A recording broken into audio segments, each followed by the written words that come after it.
સોનગઢ નગરની આસ્થાનું કેન્દ્ર જ્યાં સૌ કોઈની ઈચ્છા પ્રાપ્તિ પૂર્ણ થાય છે. ખૂબ જ ચમત્કારી મંદિર જ્યાં ઈચ્છા તરફથી સ્થાન પણ આવ્યું છે, જ્યાં ભાવિક ભક્તો બેસીને પોતાની મનોકામના માંગે છે અને મનોકામના જરૂર પૂરી થાય છે. કોરોના કાળમાં પણ અનેક લોકોને આ હનુમાનજીએ સારા કર્યા છે અને સોનગઢ નગરમાં એક ખૂબ જ ચમત્કારિક મંદિર છે, જેના 9મા પાટોત્સવ નિમિત્તે શ્રી સંકટ મોચન હનુમાનજી મંદિરે હવન પૂજા, મહાઆરતી અને મહાપ્રસાદીનું આયોજન કરવામાં આવ્યું હતું, જેમાં ભાવિક ભક્તોની ભીડ ઉમટી પડી હતી અને હનુમાનજીના જયઘોષ સાથે પ્રસાદી ગ્રહણ કર્યું હતું અને 24 કલાક રામધૂનનું આયોજન પણ ખૂબ સુંદર રીતે કરવામાં આવ્યું હતું. આ હનુમાનજીના મંદિરે દર વર્ષે લગભગ 8,000 થી 10,000 લોકો પ્રસારિત ગ્રહણ કરે છે અને આયોજકો દ્વારા ખૂબ સુંદર એવું આયોજન કરવામાં આવે છે.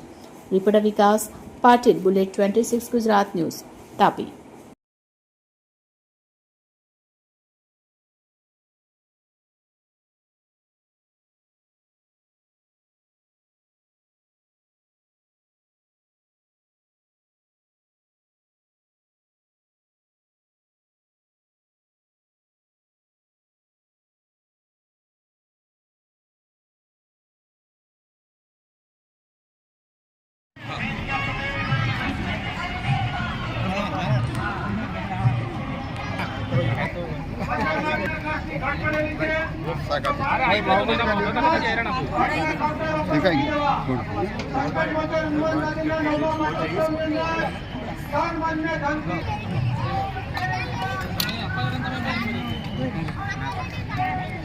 આ બાજુ